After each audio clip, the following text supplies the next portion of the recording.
Madame la vice-présidente du conseil départemental, chère Annie, Monsieur le maire de Bourges, Mesdames et Messieurs les élus, Mesdames et Messieurs les membres du CDCA, chère Madame Tallant, chère Madame Thur, Mesdames et Messieurs les professionnels de l'accompagnement des seniors, Mesdames et Messieurs, je suis à nouveau très heureuse alors j'avais dit de représenter Monsieur le maire, parce que je n'étais pas sûre qu'il soit là, mais d'être présente aux côtés de Monsieur le maire de Bourges pour ouvrir ce colloque à l'invitation du CDCA, anciennement CODERPA.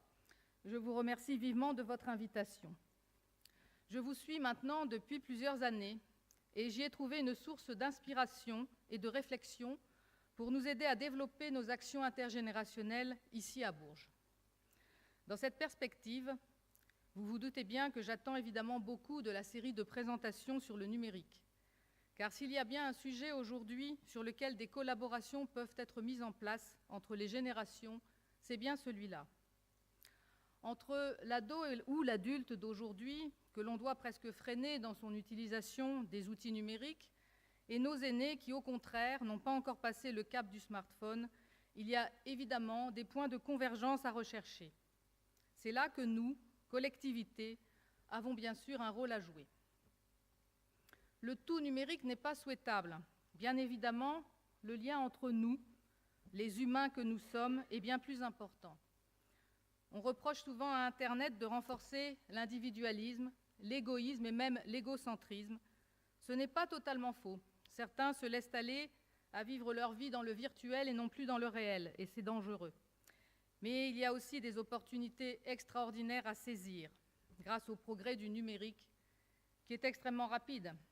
Quand je dis à ma fille de 25 ans que de mon temps, quand j'étais ado, il n'y avait pas de portable et que j'ai commencé à travailler il y a à peu près 35 ans sur une machine à écrire électrique, elle me classe tout juste directement dans la série des dinosaures.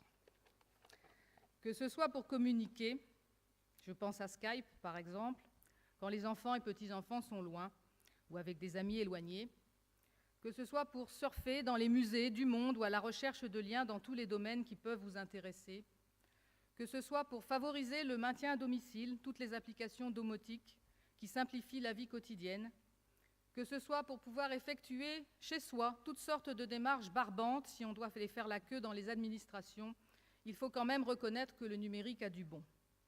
Je crois que nous ne sommes qu'au balbutiement de cette révolution numérique et il faut que chacun y trouve sa place, que personne ne reste au bord du chemin. Nous, collectivités, avons une responsabilité très forte dans l'accompagnement des seniors d'aujourd'hui vers le numérique. Ne serait-ce que parce que, comme je viens de l'évoquer, l'e-administration, l'e-commerce sont à notre porte dans tous les secteurs et qu'il ne faudrait pas qu'à l'isolement lié au départ des enfants et parfois au décès du conjoint ou d'un ami s'ajoute une dimension supplémentaire liée à la fracture numérique. Mon attente est donc grande sur le sujet. Souhaitons-nous collectivement un beau colloque. Je vous remercie de votre attention.